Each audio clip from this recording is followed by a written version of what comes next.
하나님의 말씀은 사사기 18장 18절에서 20절입니다. 한 절씩 교독하시고 20절 합독하도록 하겠습니다. 그 다섯 사람이 미가의 집에 들어가서 그 새긴 우상과 예복과 드라빔과 부어 만든 신상을 가지고 나오매 그 제사장이 그들에게 묻되 너희가 무엇을 하느냐 하니 그들이 그에게 이르되 잠잠하라 내 손을 입에 대라 우리와 함께 가서 우리의 아버지와 제사장이 되라 내가 한 사람의 집에 제사장이 되는 것과 이스라엘의 한 지파 한 족속의 제사장이 되는 것 중에서 어느 것이 낫겠느냐 하는지라. 그 제사장이 마음에 기뻐하여 예복과 드라빔과 새긴 우상을 받아 가지고 그 백성 가운데 들어가니라. 아멘. 여러분 안녕하세요. 반갑습니다. 해피설입니다. 우리 좌우에 계신 분들과 잠깐 인사하겠습니다. 행복한 설날 되세요. 설 명절 잘 보내시기를 바랍니다. 오늘도 본문은 3절만 읽었지만 18장 전체를 나누도록 하겠습니다.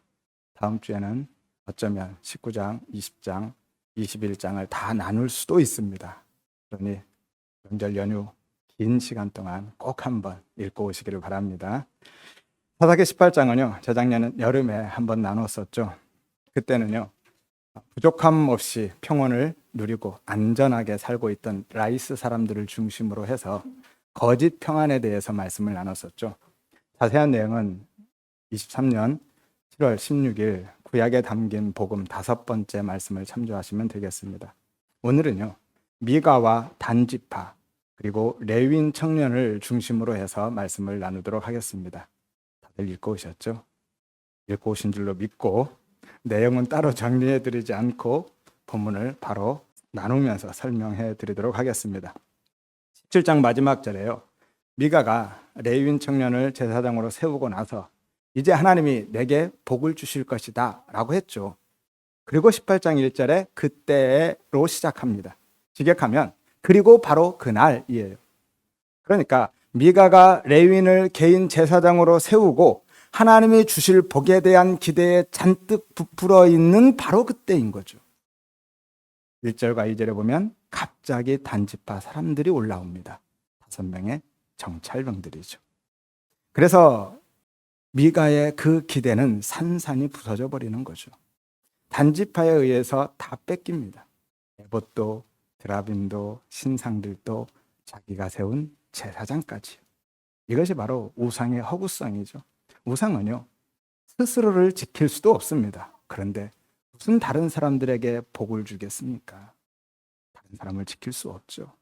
그리고 하나님도요, 금송아지로 바라보고 믿는다고 해서 그 하나님이 나의 그 기대와 소원대로 내게 금송아지가 되어 주시지도 않는다라는 거예요.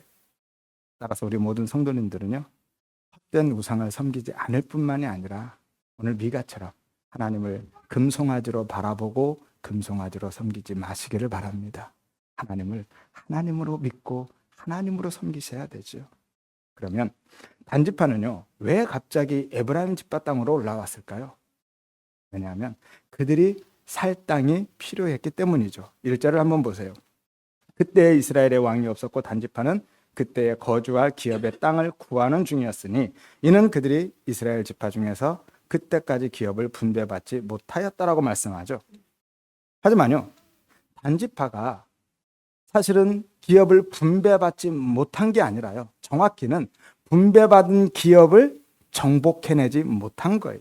거기에 정착하지 못했던 겁니다. 이 분배받다라는 단어는요, 원래 정착하다, 전복하다 혹은 넘어뜨리다라는 의미죠.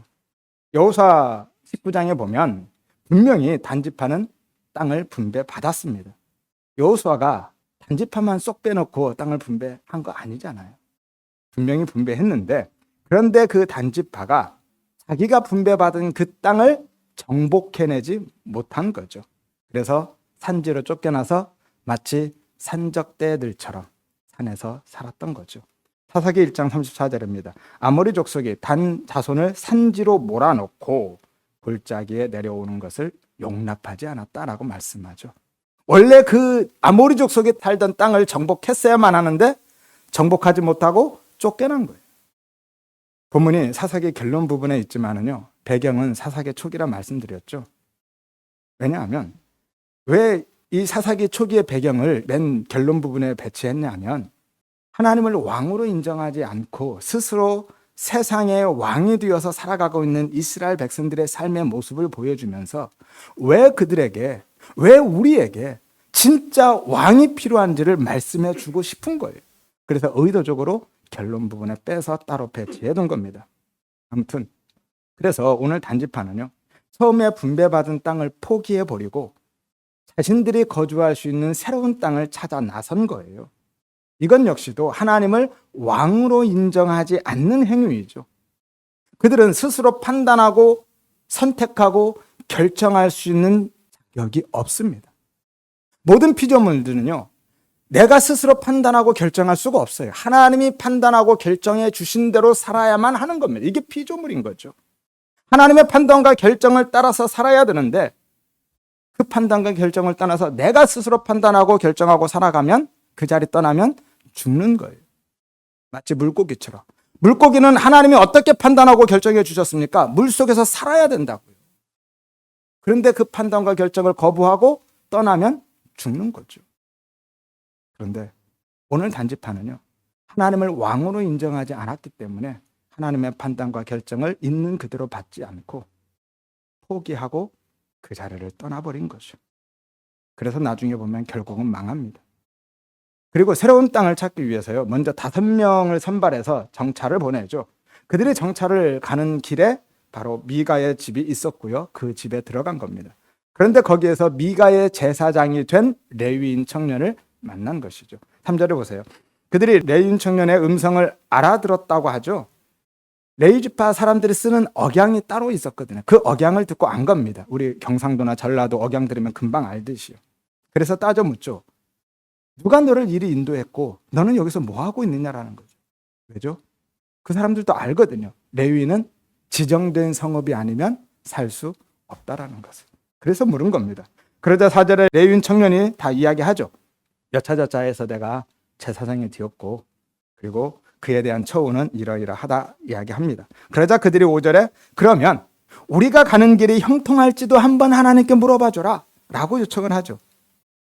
아니, 단지파도 알았잖아요. 그 정찰병들도 다 알았습니다. 하나님의 뜻을 분별하려면 에봇을 사용해야 하는데 지금 이 사람은요, 에봇을 사용할 수 있는 자격도 능력도 안 되는 가짜 제사장이라는 것을 알았잖아요. 단지 생계를 위해서, 한마디로 먹고 살기 위해서 돈 때문에 제사장 흉내 내고 있다는 것 알았잖아요.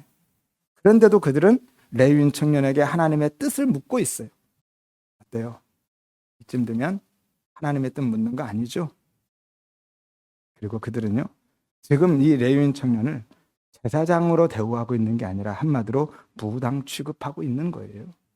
그들은 지금 하나님의 뜻이 궁금한 게 아니고요, 그냥 자신의 길 흉을 점쳐보고 싶은 겁니다. 그게 궁금한 거예요. 그 이상도 그 이하도 아닌 거죠. 이것이 종교 혼합주의입니다. 오늘날 기독교의 모습 얼마나 다를까요? 많은 교회들과 성도들이 사실 하나님을 그런 식으로 믿고 있다라는 거예요. 그런 식으로 하나님을 찾고 그런 식으로 하나님의 이름을 부른다라는 거죠. 교회 다니는 사람들이 점치고 사주 보고 궁합 보는 일, 이제 비밀도 아니죠. 흔한 일입니다. 설문조사마다 조금씩 다르긴 한데요, 새해가 되면 점을 치거나 사주나 토정 비결 보는 기독교인이 얼마나 되는 줄 아세요? 약 20%에서 30% 된다고 합니다. 거기에는요, 놀랍게도 목사도 예외가 아니에요. 전에 크리스천 투데이 기사를 봤는데요, 한 무당이 증언해 놨더라고요. 어떤 목사님이 점 보러 왔는데 왜 보러 온 줄 아세요? 새로운 선교지를 받았는데 선교를 나가야 되는데 도대체 선교지로 어디로 가면 좋을지를 점쟁이한테 묻고 있는 거예요. 웃을 일이 아닙니다. 점도 치고 예수도 믿고. 그 예수 믿는 거 아니죠? 예수도 믿는 거는 예수 믿는 거 아닙니다. 예수만 믿는 게 예수 믿는 거죠. 이 정도 되면요, 이거 기독교 아니죠. 기복교라고 해야 되겠죠. 예수를 믿어야지 예수도 믿어서는 구원이 없어요. 그래서 천주교의 구원이 없다고 하는 겁니다. 왜죠? 천주교는 예수를 믿는 게 아니에요. 예수도 믿거든요. 그들은 분명히 예수를 믿습니다. 그런데 예수도 믿는 거예요. 온갖 잡신 다 믿죠. 그런데 오늘 우리도 예수가 아닌 예수도 믿고 있는 건 아닌지 진지하게 한번 고민해 봐야 된다라는 거예요. 하나님을 그렇게 금송아지로 바라보고 있고 금송아지로 섬기고 있는 건 아닌지 돌아보자라는 거죠. 그런데 레위인 청년이 어떻게 하죠? 그들이 원하는 대답을 줍니다. 그것도 하나님의 이름으로. 6절을 보세요. 평안히 가라. 너희가 가는 길은 여호와 앞에 있느니라 라고 하죠. 무슨 말이냐면 형통할 거니까 걱정하지 말고 가라는 거예요. 어차피 확률은 반반이잖아요. 그죠? 그러니까 기왕이면 듣기 좋은 이야기 해주는 겁니다. 그것도 하나님의 이름으로. 고객이 원하는 이야기 해주는 거예요. 하나님의 제사장이 아니라 딱 무당짓 하고 있는 거죠. 무당은요, 둘 중에 하나입니다. 좋은 얘기 해줘서 다음에 또 오게 만들든지 아니면 잔뜩 겁줘서 더 많이 뜯어내든지. 오늘 레위인 청년은 전자를 선택했죠. 그런데 머리가 좋은 거예요. 그가 말한 대로 진짜 됐거든요. 정찰병들이요, 정말 좋은 땅 찾아냈습니다. 하나님 없이 사는 사람들도 실제로 잘 되는 경우 많아요. 아니, 오히려 그들이 더 잘 됩니다. 하지만 그건 진짜 복 아니죠. 그들을 부러워하지 마시기를 바랍니다. 그래서 이 레위인 청년이 얻어낸 게 뭐죠? 단지파의 스카웃 제안이에요. 19절을 보세요. 우리와 함께 가서 우리의 아버지와 제사장이더라. 내가 한 사람의 집의 제사장이 되는 것과 이스라엘의 한 지파, 한 족속의 제사장이 되는 것 중에서 어느 것이 낫겠느냐? 지금으로 하면 이런 것 같아요. 야, 너 10명 개척교회 목사할래? 아니면 10,000명 교회 목사할래? 어떻습니까? 사실 당신은 갭이 훨씬 큽니다. 단지파가 가나안으로 들을 때 인원이 몇 명인 줄 아세요? 64,400명이었거든요. 훨씬 갭이 크죠. 그러니까 레위인 청년이 어떻게 하죠? 10,000명 교회요. 그리고 얼른 따라가 버립니다. 뒤도 안 돌아보고 가요. 20절을 보세요. 그 제사장이 마음에 기뻐하여 예복과 드라빔과 새긴 우상을 받아가지고 그 백성 가운데 들어갔다라고 하죠. 엄청난 제안 앞에서요, 그는 그동안 자기에게 오갈 데 없는 자신을 거둬준 그 미가를 바로 배신하죠. 이게 바로 세상의 힘의 논리를 따라서 자기의 필요와 유익만 추구하면서 살아가고 있는 당시 이스라엘 백성들의 모습이다라는 거고요. 그리고 그 모습이 바로 지금 우리의 모습인 거죠. 얼마나 다르죠? 교회들이요, 성도들이 이른바 더 신령한 목사 모시겠다고 얼마나 예수고 있나요? 더 실력 있는. 그래서 실력은 대부분 그 사람의 스펙이겠죠. 학벌이나 대형교회 목회 경험들. 아무튼 왜 교회들이 그렇게 이른바 더 실력 있는, 더 신령한 목사를 모시려고 애를 쓸까요? 오늘 미가처럼 혹은 단지파처럼요, 결국은 나 위한 거예요. 말은 교회 위한다고 하죠. 근데 실제로는 나를 위한 겁니다. 내 자랑인 거고요. 내가 복 받겠다라는 거거든요. 그래서 더 좋은 조건 제시하고 더 많은 연봉 주어가면서 더 신령한, 더 실력 좋은 목사 모시는 겁니다. 그러면 목사들은 또 거기에 줄 서죠. 정말 줄 섭니다. 말 그대로 줄 서요. 지금 상황이 그렇습니다. 그래서 오늘 레위인 청년처럼요, 그 목사들은 이왕이면 그들이 듣기 좋은 소리 혹은 그들이 듣고 싶어 하는 소리를 해주는 거예요. 그리고 축복 기도도 자주 해주죠. 왜죠? 이제 그들은요, 자기를 모셔온 청빙한 그들은 단순한 고객이 아니라 뭐예요? 고용주잖아요. 생각해 보세요. 돈에 고용된 사람이 하나님의 말씀을 제대로 혹은 올바로 전할 수 있겠습니까? 돈에 고용된 사람은요, 고용주 눈치를 보지 않을 수가 없습니다. 그래서 이왕이면 듣기 좋은 소리, 이왕이면 듣고 싶어하는 소리를 해주게 되어 있는 거죠. 그러다가 더 큰 교회 혹은 더 좋은 조건과 더 많은 연봉 제시하면 어떻게 하죠? 오늘 레위인 청년처럼 기뻐하면서 가는 겁니다. 본문 20절 다시 보세요. 기뻐하다라는 이 단어가요, 몹시 만족스럽다, 즐거운 상태를 나타내는 단어입니다. 그리고 와우 계속법으로 연결되어져 있어요. 다시 말해서 그가 제안을 듣고서 단 한 번에 일만의 고민도 갈등도 주저함도 없이 곧바로 승낙해버리고 따라갔다라는 거죠. 정말 웃픈 일이 아닐 수 없죠. 이게 한국교회의 현주소죠. 불편하지만, 인정하고 싶지 않지만 부정할 수 없는 현실입니다. 우리 모든 성도님들은요, 오늘 단지파 사람들처럼 혹은 레위인 청년처럼 내 필요와 내 유익을 위해서만 하나님을 찾고 하나님의 이름을 부르지 마시기를 바랍니다. 하나님을 그렇게 금송아지로 바라보지 마시고 교회를 제발 절간으로 만들지 마시기를 바랍니다. 하나님을 하나님으로 바라보고 하나님으로 믿고 하나님으로 섬기시기를 바랍니다. 나를 위한 하나님이 아니라 하나님을 위한 나로 살아가시는 진짜 믿음의 삶을 사시기를 주의 이름으로 축원드립니다.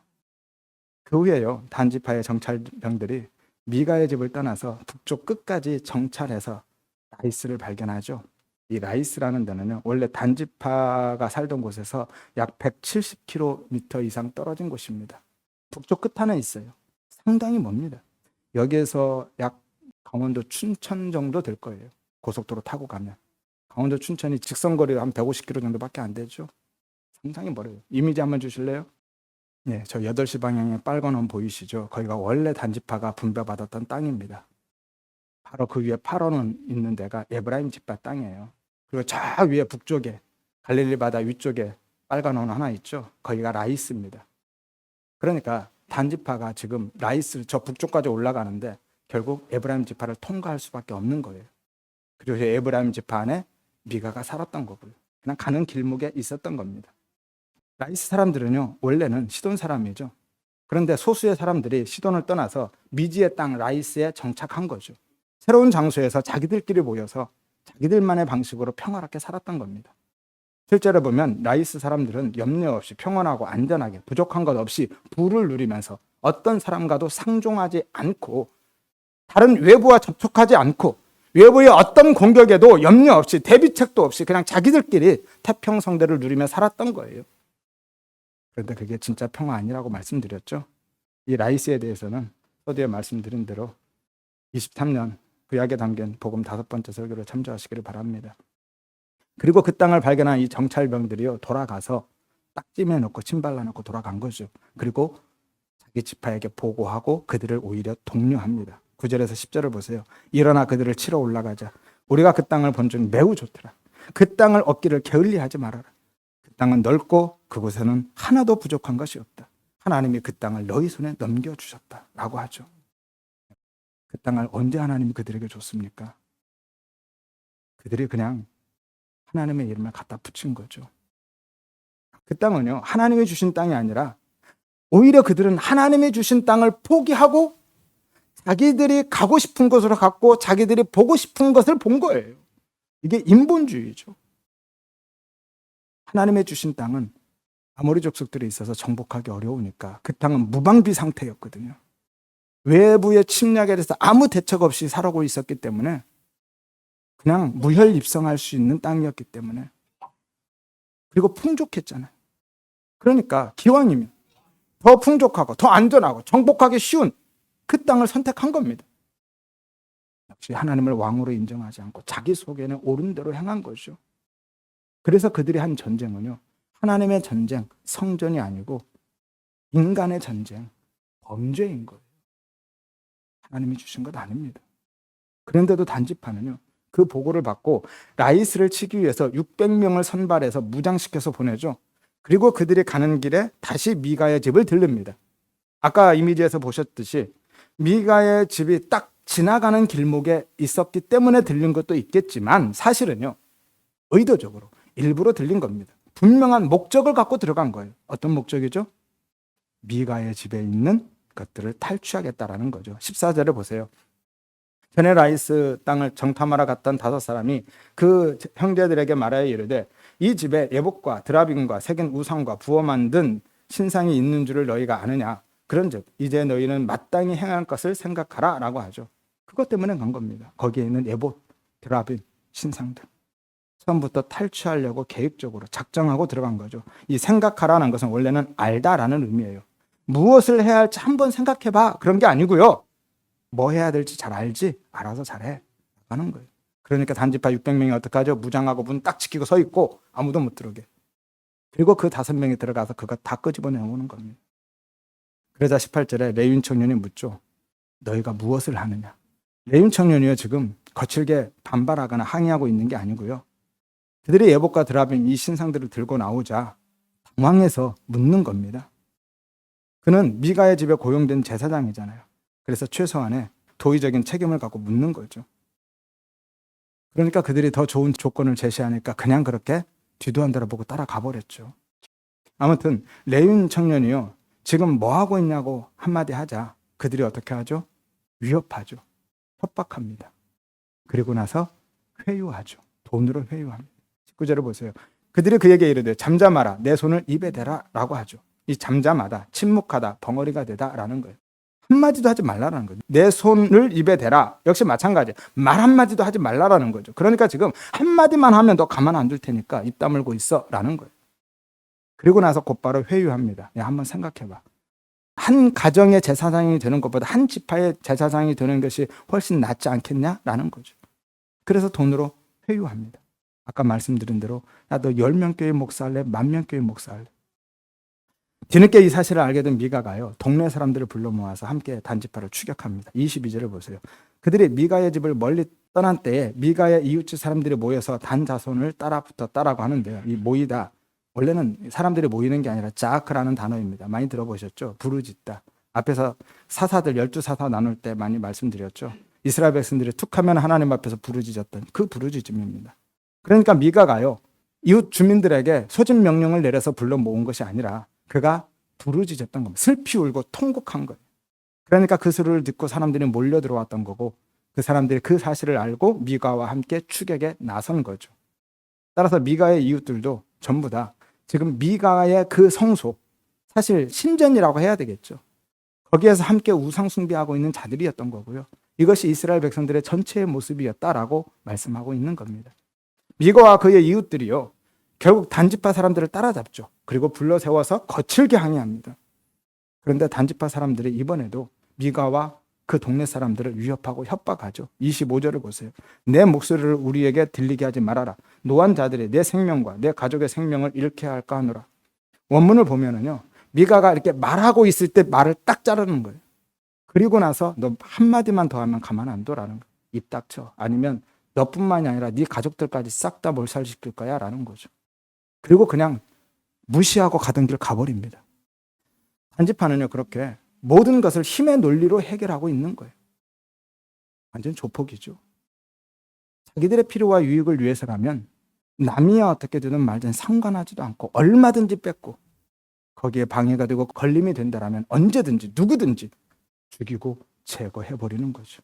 나만 편하면 되는 거고, 나만 잘 되면 되는 거고, 내가 원하는 것만 손에 넣으면 되는 겁니다. 이것이 힘의 원리로 사는 세상이죠.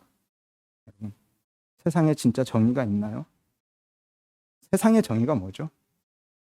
세상의 정의를 한 단어로 정의하면 뭐예요? 힘이에요. 소크라테스의 정의론의 핵심도 그거죠. 강함이 곧 정의다. 그겁니다. 니체의 초인 사상도 마찬가지예요. 힘과 강함이 정의인 겁니다. 세상은 결국요, 힘을 가진 자가 계속해서 그 힘을 축적해가는 방식으로 나아갑니다. 그래서 힘이 없는 자, 약한 자들 위해 군림하는 거죠. 부익부 빈익빈의 세상, 유전무죄, 무전유주의 세상. 이것이 힘의 논리로 사는 자본주의 세상인 것이고 마귀적 세상인 겁니다. 마귀의 세상인 거예요. 그렇다고 사회주의, 공산주의가 좋다라는 게 아니라 거기는 더하죠. 힘의 논리가 더합니다. 따라서 세상은요, 전부 다 공중권세 잡은 사탄의 세상인 거예요. 거기에 무슨 소망이 있습니까? 미가도 한번 보세요. 단지파만 힘의 논리로 사는 것이 아니라 미가도 똑같이 힘의 논리로 살고 있어요. 단지파의 위협과 협박 앞에서 미가가 어떻게 하죠? 바로 깨갱하고 꼬리 내려버립니다. 정말 한마디도 못하고 그냥 돌아서요. 26절을 보세요. 미가가 단지파 자손이 자기보다 강한 것을 보고 돌이켜 집으로 돌아갔더라. 몇 명이 와서 그냥 집안 털어간 줄 알고 동네 사람들 모여서 다 쫓아가 봤더니 600명이나 무장하고 있으니 할 말이 없는 거예요. 그래서 한마디 항의도 못하고 그냥 돌아선 겁니다. 이건 역시 힘의 논리인 거예요. 약한 자가 강한 자 위에 군림하는 것만, 약한 자 앞에서 한없이 강해지는 것만 힘의 논리가 아니고요. 강한 자 앞에서 한없이 약해지는 것도 역시 힘의 논리인 겁니다. 그가 강했을 때는, 그가 힘이 있고 돈이 있었을 때는 레위인 청년도 제사장으로 드릴 만큼 역시 그는 힘의 논리로 살았었고요. 지금 더 강한 자를 만나니까 바로 힘의 논리에 의해서 굴복하고 마는 거죠. 미가가 만일요 진짜 하나님에 대한 믿음으로 살았다면, 아니 최소한 그가 지금 섬기고 있는 그 신들이 진짜 신이라고 믿었다면 오늘 그렇게 쉽게 포기하고 돌아섰겠습니까? 그는요 그 신들이 단순히 자신의 유익과 필요를 채워주는 신이라고밖에 생각 안 했던 거예요. 자신의 필요와 유익 때문에 그 신이 필요했던 거죠. 진짜 그 신을 믿었던 게 아니라는 거예요. 그러니까 바로 포기하고 돌아설 수 있었던 겁니다. 이것이 힘의 논리로 사는 세상 사람들의 모습인 거고요. 세상의 종교의 한계인 거예요. 나에게 손해가 되고 나에게 해가 된다면 언제든지 포기하고 언제든지 버리고 떠날 수 있는 거죠. 그러니까 미가도 역시 레위인 청년이나 이 단지파 사람처럼요 자신을 위해서, 나라는 우상을 위해서 하나님을 섬기고 있었던 것뿐입니다. 하나님의 힘이 필요했던 것뿐인 거예요. 하나님이 필요한 게 아니라. 그런 것을 믿음이라고 하지 않습니다. 그거는 그냥 종교심이라고 하는 거고요. 이건 무속이고요. 샤먼인 거죠. 우리의 인생은요, 우리의 신앙은 다니엘의 세 친구들처럼요 맹렬히 타는 그 용광로 앞에서도 그리 아니하실지라도 라고 고백하는 게 우리의 신앙입니다. 뭐예요? 죽겠다는 거죠. 그냥 베드로와 요한처럼요 유대의 그 서슬퍼런 공의 앞에서도요 우리는 보고 들은 것을 말하지 않을 수 없다라고 선언하는 게 우리의 신앙인 거예요. 차라리 감옥 가겠다라는 거죠. 어떻게 그렇게 이야기할 수 있습니까? 예수가 생명이니까요. 이것이 진짜 우리의 신앙이고 믿음인 거예요. 기독교는요 하나님이 나를 위해 존재하는 것이 아니라 내가 하나님을 위해서 존재하는 거예요. 하나님이 분명한 목적을 가지고 우리를 창조하신 거거든요. 그리고 구원해 내신 겁니다. 그런데 보세요. 오늘 단지파는 그 세상의 힘의 원리만 추구하면서 자신을 위해서 하나님이 존재하는 것처럼 생각하고, 그래서 하나님의 힘만 끌어당기고 있는 거예요. 그래서 미가의 신상도 빼앗고 제사장도 데리고 가버리고 라이스 사람들도 도륙하고 점령해내는 겁니다. 그리고 나서 그 땅의 이름까지 바꿉니다. 29절을 보세요. 그 성읍을 단이라 하니라. 그 성읍의 본 이름은 라이스더라. 그들이요 왜 라이스를 단으로 바꾼 줄 아세요?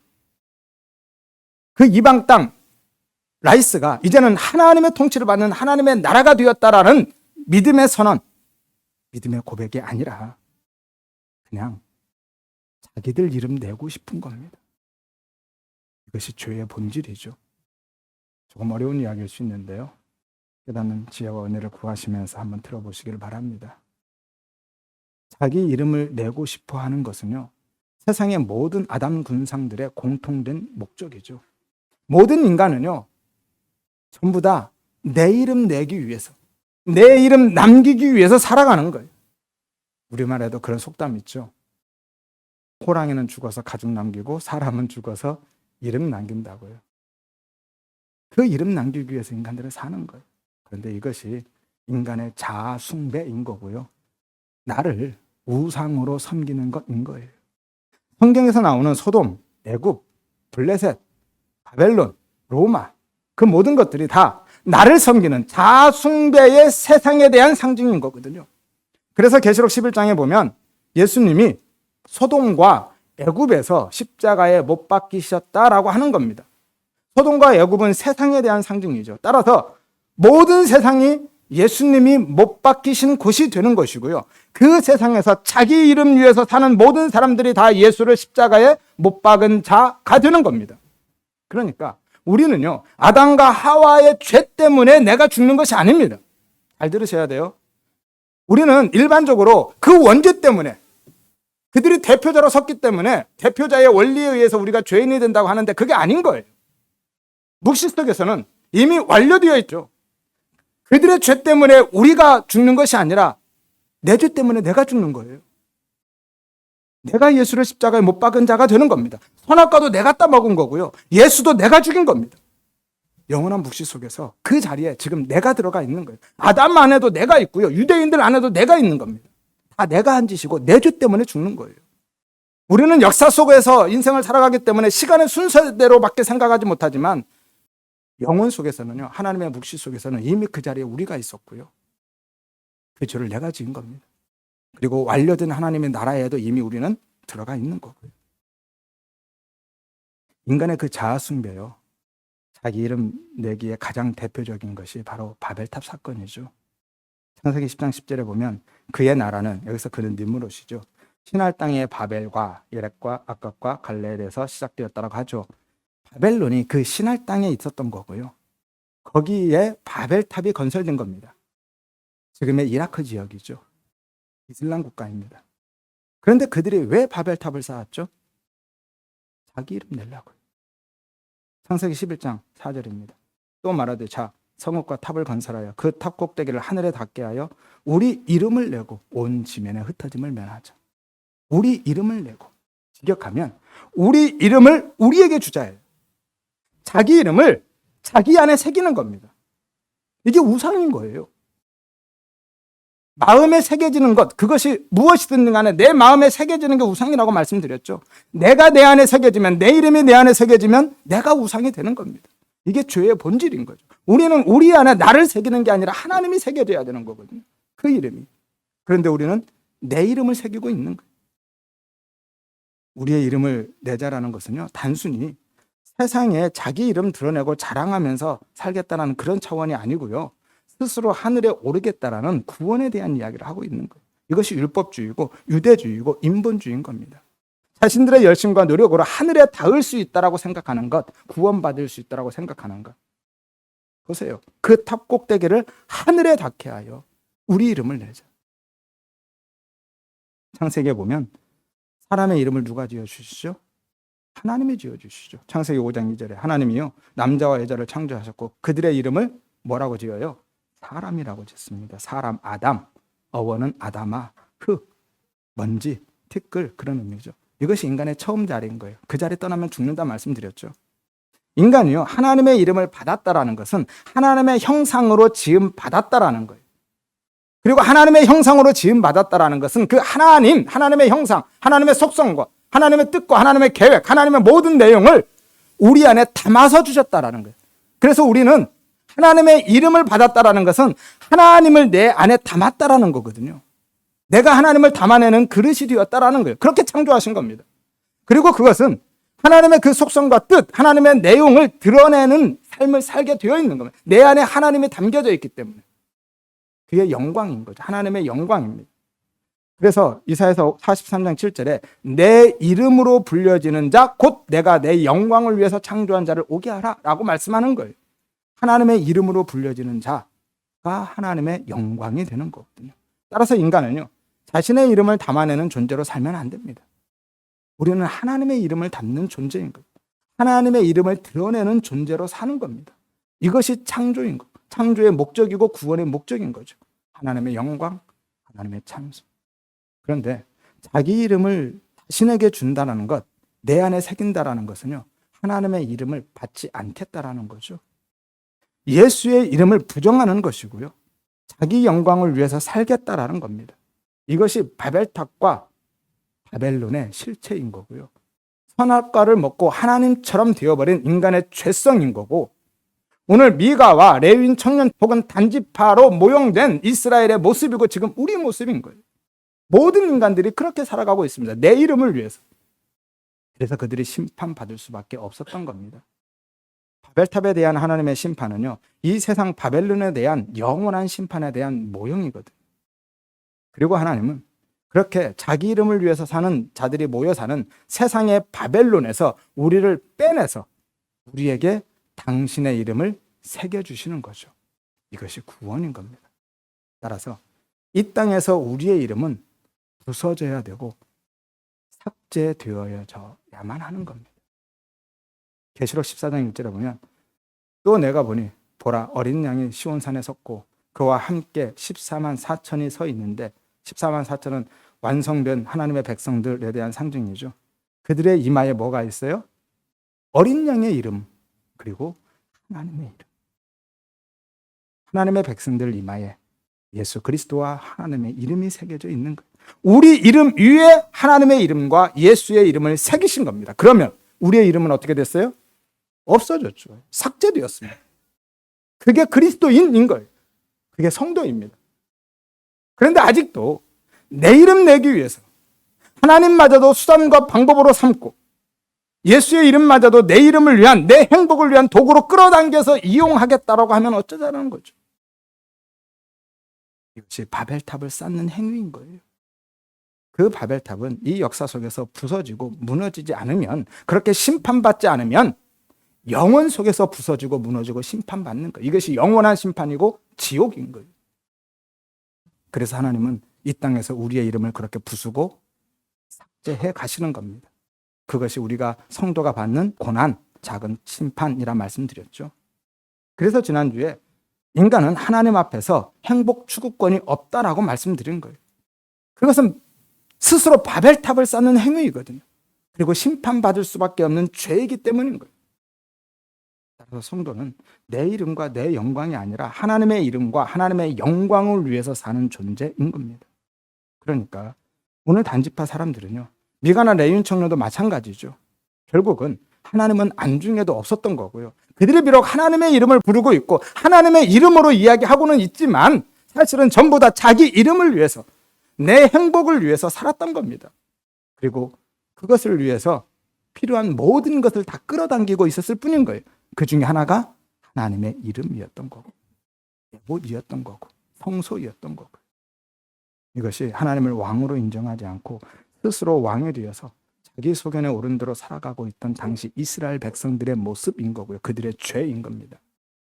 자아숭배의 죄, 부자지향적인 삶의 죄, 이것이 인간의 본질적인 죄인 거죠. 그런데 그들의 삶이 오늘 우리의 삶과 얼마나 다르죠? 우리도 그들처럼 어떻게든지 하나님의 이름과 힘까지 끌어당겨가면서 내 나라, 나라는 우상의 나라를 더욱 견고하게 하고 풍요롭게 하고 싶어 하지 않나요? 그리고 그 안에는 하나님이 없죠. 나만 있습니다. 나밖에 없는 거예요. 하나님의 이름을 부르고는 있지만 사실은 하나님이 있는 것이 아니라 내가 있는 거죠. 누누이 말씀드리지만 기독교는요, 하나님의 힘과 능력을 끌어당겨서 내 문제 해결하고 내 소원 성취하는 종교가 아닙니다. 기독교는요, 오히려 나는 부정당하고 내 삶은 해체당하고 내 이름은 삭제되어서 내 안에 계신 하나님만 드러나고 나타나는 게 기독교인 거예요. 내가 부정되고 해체되어져야 내 안에 하나님이 드러나죠. 이것이 하나님의 영광, 하나님의 찬송의 삶이고 이게 진짜 우리의 신앙 생활인 거예요. 하나님의 힘을 내 편으로 끌어당기는 게 믿음 아닌 겁니다.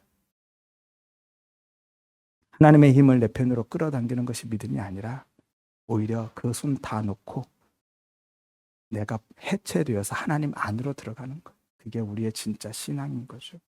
따라서 모든 성도들은 하나님의 이름을 받은 자로서, 하나님의 형상으로 지음 받은 자로서 나를 위해서 하나님의 힘과 능력을 필요로 하는 사람이 아니라 하나님의 성품과 속성, 하나님의 뜻과 계획, 하나님이 담아두신 모든 내용까지 하나하나 잘 배워가시고 알아가시기를 바라고요. 그 하나님을 더 많이 그리고 더 깊이 깨닫는 그 은혜를 구하시기를 바랍니다. 하여서 삶을 통해서 내 이름이 아니고 하나님의 이름 드러내는, 하나님의 이름 나타내는 하나님의 영광과 하나님의 찬송으로 살아가시기를 주의 이름으로 축원드립니다. 마지막 하나만 더 살펴보고 마치기로 하겠습니다. 30절에서 31절에 보면 단 자손이 자기들을 위하여서 그 새긴 우상을 세웠고 모세의 손자여 게르솜의 아들인 요나단과 그의 자손은 단지파의 제사장이 되었고 그 땅 백성이 사로잡히는 날까지 이르렀다라고 하죠. 그리고 하나님의 집이 실로에 있을 동안에 미가가 만든 바 새긴 신상이 단 자손에게 있었다라고 합니다. 단지파는 라이스를 점령한 후에요, 자기 이름 내기 위해서 라이스의 이름을 단으로 바꿨죠. 그리고 계속해서 우상을 섬겼습니다. 그리고 그게 여로보암 때까지 이어져 가요. 그래서 열왕기상 12장에 보면 여로보암이 베델과 이 단에 금송아지를 세웁니다. 단지파가 우상 숭배의 본산지가 되어버린 것이죠. 하나님에 대한 이스라엘 백성들의 반역을 주도하고 있는 겁니다. 단지파는 그렇게 야곱의 유언대로 이스라엘 안에서 뱀의 역할, 사탄의 역할을 하고 있는 거예요. 창세기 49장 16절에 보면 야곱이 유언을 하죠. 단은 길섭의 뱀이요 샛길의 독사다라고 하죠. 이게 야곱의 유언입니다. 계시록 7장에 보면 5절에서 8절이죠. 14만 4천 안에 단지파가 빠져버립니다. 야곱의 12아들, 12지파가 다 들어가지 않아요. 14만 4천 완성된 하나님의 백성들의 수에 단지파는 없습니다. 그러면 14만 4천은 무엇으로 완성되죠? 전혀 자격도 조건도 안 되는 므낫세 지파가 대신 그 자리로 들어가서 채워지고 완성되어 버리는 겁니다. 단지파는요, 역사 속에서 죽고 요셉으로 모형된 예수 안에서 므낫세가 다시 그 자리로 들어가는 거예요. 므낫세로 다시 사는 겁니다. 그게 우리인 거예요. 우리가 그 자리로 편히 뜨는 겁니다. 아무 조건도 자격도 없는 우리가. 므낫세 야곱의 아들 아니잖아요. 아버지가 요셉인데 요셉 들어가고 므낫세가 그 자리에 들어가거든요. 이것이 구원인 거예요. 옛사람은 역사 속에서 죽는 거고요. 예수 안에서 그 은혜로 새롭게 창조되는 겁니다. 이 부분에 대해서는 계시록 나누게 되면 그때 가서 다시 자세히 나누도록 하겠습니다. 신약에서도 똑같은 일이 한번 반복되죠. 무슨 일입니까? 예수님의 12제자 중에서 누가 빠져요? 이 뱀 역할, 사탄의 역할을 한 가룟 유다가 빠지죠. 그리고 대신 그 자리에 누가 들어갑니까? 마띠아가 들어가죠. 마띠아가 뭐 했어요? 기록이 있습니까? 뭐 한 일이 있어요? 아무것도 한 거 없어요. 제자로서. 아무 자격도 공로도 없는 마띠아가 그 자리로 들어가. 그게 우리인 거예요. 우리는 그렇게 들어가는 겁니다. 그렇게 하나님의 백성으로 완성되는 거예요. 아무튼 미가와 레윈 청년 그리고 단지파로 모형된 이스라엘 백성들은요, 그렇게 자신들의 필요와 유익을 위해서 하나님을 금송아지로 바라보고 하나님의 성소, 하나님의 성전까지 조작해내버렸죠. 그런데 문제는 지금 우리가 그러고 있다라는 거예요. 우리 모두가 다 자기 성전, 자기 신전을 짓는 건축자들로 살아가고 있는 거죠. 오늘날 기독교가, 교회들이, 성도들이 예수라는 진짜 돌, 반석은 버려버리고 여전히 율법의 돌, 윤리와 도덕의 돌, 종교적인 행위의 돌들로 자신만의 가짜 성전을 조작해내며 살아가고 있다라는 거예요. 그럼에도 불구하고요, 하나님은 그런 우리를 살리시기 위해서 우리가 조작해내는 그 가짜 성전을 이 역사 속에서, 우리의 인생 속에서 다 부수시고 우리가 버린 그 돌을 모퉁이 돌 삼아서 예수라는 진짜 성전을 지으시고 그 성전으로 우리를 옮겨주신 거예요. 이것이 구원이죠. 그래서 구원이 은혜다라는 겁니다. 지난번에 16장에서 한번 말씀드렸죠. 삼손이 블레셋 그 가사의 성문을 다 부수고 기둥까지 뽑아서 어디로 옮겨요? 헤브론으로. 같은 이야기를 하고 있는 겁니다. 블레셋으로, 세상으로 살아가고 있는 우리를 부수고 세상에서 분리해내서 헤브론으로, 약속의 땅 가나안으로 옮겨주실 것에 대한 상징인 거죠. 이게 구원인 거예요. 예수 그리스도의 십자가 사역에 대한 모형이죠. 그래서 30절에 보면 그 레위인 청년을 모세의 손자다라고 기록하고 있는 겁니다. 모세는 예수에 대한 모형이죠. 따라서 레위인 청년은 율법주의와 인본주의 혹은 기복주의, 성공주의로 똘똘 뭉쳐서 살아가고 있는 당시 이스라엘 백성들, 우리에 대한 모형이고요. 동시에 그런 우리를 살리기 위해서 죄인으로 이 땅에 오신 예수 그리스도를 모형하고 있는 거죠. 이것이 예표의 이중성이다 말씀드렸죠. 앞서 살펴본 사사들도 다 그랬죠. 불가능한 이스라엘의 모습과 그들을 구원해 주실 예수 그리스도를 동시에 모형하고 있었습니다. 오늘 레위인도 마찬가지인 거예요. 레위는요, 이스라엘 전체의 장자들을 대신해서 하나님께 드려진 지파죠. 그러니까 하나님의 맏아들, 진짜 장자 되시는 예수님이 레위인 청년처럼 유다 베들레헴으로부터 올라와서 우상을 섬겨서 마땅히 죽어야 할 미가의 집으로 찾아 들어가는 그림인 겁니다. 그래서 예수님이 어디에서 태어나셔요? 유다 베들레헴에. 그리고 또 한 31절을 보세요. 진짜 하나님의 집은 실로에 그대로 있죠. 이스라엘 전체가요, 조작된 가짜 성전으로 가득하고 우상으로 뒤덮이는 와중에도 하나님의 집, 진짜 참 성전은 여전히 실로에 그대로 있습니다. 시약에서 실로가 되시는 예수 그리스도에 의해서 그들이 다시 진짜 참 성전으로 지어질 것을 모형하고 예표해주고 있는 거죠. 따라서 본문도 결국은 불가능한, 마땅히 죽어야 할 우리의 모습과 예수 그리스도의 구속 사역에 대한 이야기를 하고 있는 겁니다. 단지파 사람들처럼 믿음으로 세상을 정복하는 삶을 살아야 된다라고 본문이 체근하고 독려해 가고 있는 것이 아니라는 거예요. 따라서 우리 모든 성도님들은 내 이름을 내기 위해서 세상을 정복하는 자숭배의 삶이 아니라 내가 하나님을 금송아지로 바라보는 미가이고 내가 세상의 제한을 거절하지 못하는 레위인 청년 그 가짜 제사장이고 내가 힘의 원리를 따라서 사는 죽어야 할 단지파임을 깨닫는 그 은혜 주시기를 위해서 기도하시기를 바랍니다. 그래서 나의 인생과 역사 속에서 그 미가와 레위인 청년 단지파는 다 죽고 영혼 속에서 므낫세로 마띠아로 다시 사시기를 바라고요. 이 땅에서는 나를 위해 성전을 조작해내는 삶이 아니라 이제는 그 모든 성전, 내가 조작한 성전은 다 예수 안에서 부서지고 내 이름은 삭제되고 오직 예수 안에서 진짜 성전으로 지어져 가시기를 주의 이름으로 축원드립니다.